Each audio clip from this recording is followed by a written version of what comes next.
অপেক্ষার অবসান ঘটিয়ে আজ রাতেই বৃষ্টি নামবে এমন আভাস দিয়েছে আবহাওয়া অধিদপ্তর। তীব্র গরমে রাজধানীবাসী তাকিয়ে আছে কখন বৃষ্টি নামবে। এবার সেই সুখবর আসলো।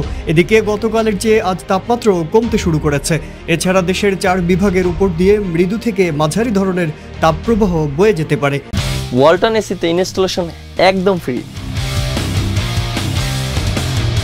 আবহাওয়া অধিদপ্তর জানায় আজ থেকে বৃষ্টির পরিমাণ বাড়তে পারে। এদিকে রাজশাহী, ঢাকা, খুলনা ও বরিশালের উপর দিয়ে মৃদু থেকে মাঝারি তাপপ্রবাহ বয়ে যাচ্ছে। এটি আগামীকাল সন্ধ্যা 6টা পর্যন্ত অব্যাহত থাকতে পারে। গতকাল সর্বোচ্চ তাপমাত্রা রেকর্ড করা হয় রাজশাহীতে 39.7 ডিগ্রি সেলসিয়াস। আগের দিন সর্বোচ্চ তাপমাত্রা ছিল যশোরে 41.8 ডিগ্রি সেলসিয়াস। গতকাল দেশের অন্যান্য অঞ্চলের মতো রাজধানীতেও তাপমাত্রা কমেছে। গেল দিন ঢাকার তাপমাত্রা রেকর্ড করা হয় 36.9 ডিগ্রি সেলসিয়াস। এর আগের দিন তাপমাত্রা ছিল 38.1 ডিগ্রি সেলসিয়াস। এদিকে গত 2 দিন ধরে বিভিন্ন জায়গায় ঝড়ো হাওয়া সহ বৃষ্টি ও বজ্রবৃষ্টি হচ্ছে। চলতি সপ্তাহে দেশের অনেক জেলাতেই তাপমাত্রা কমার সঙ্গে বৃষ্টিপাত বাড়তে পারে।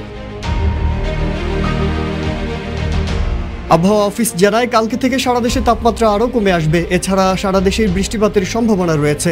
সেই সাথে বজ্র ঝড় এবং বজ্রপাতের সম্ভাবনাও আছে। আজ ময়মনসিংহ, চট্টগ্রাম, সিলেট বিভাগের কিছু কিছু জায়গায় এবং রংপুর, খুলনা, ঢাকা, রাজশাহী, বরিশাল বিভাগের কিছু জায়গায় অস্থায়ী দমকা ঝড়ো হাওয়া সহ বৃষ্টি ও বজ্রবৃষ্টি হতে পারে।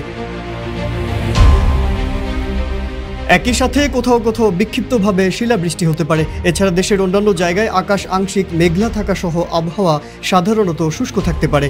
কানাডার সাসকোচুয়ান বিশ্ববিদ্যালয়ের আবহাওয়া ও জলবায়ু গবেষক মোস্তফা কামাল পলাশ জানিয়েছেন, আজ থেকে দেশের কিছু স্থানে যে প্রবল বৃষ্টিপাত শুরু হতে পারে তা শেষ হওয়ার পরেই বাংলাদেশ ও প্রতিবেশী দেশ ভারতের উপর দিয়ে আবারও তাপপ্রবাহ বয়ে যাওয়ার জোরালো আশঙ্কা রয়েছে। আজ সারা দেশে দিনের তাপমাত্রা সামান্য হ্রাস পেতে পারে। রাতের তাপমাত্রা কমতে পারে 1 থেকে 2 ডিগ্রি সেলসিয়াস। আগামীকাল ময়মনসিংহ, ঢাকা, খুলনা, বরিশাল, চট্টগ্রাম, সিলেট বিভাগের কিছু কিছু জায়গায় এবং রাজশাহী ও রংপুর বিভাগের 2-1 জায়গায় অস্থায়ীভাবে দমকা এবং ঝড়ো হাওয়া সহ বৃষ্টি এবং বজ্রবৃষ্টি হতে পারে। সারা দেশে দিনের তাপমাত্রাও কমতে পারে গাণিতিক হারে। মাজহারুল আলম, ইত্তেফাক।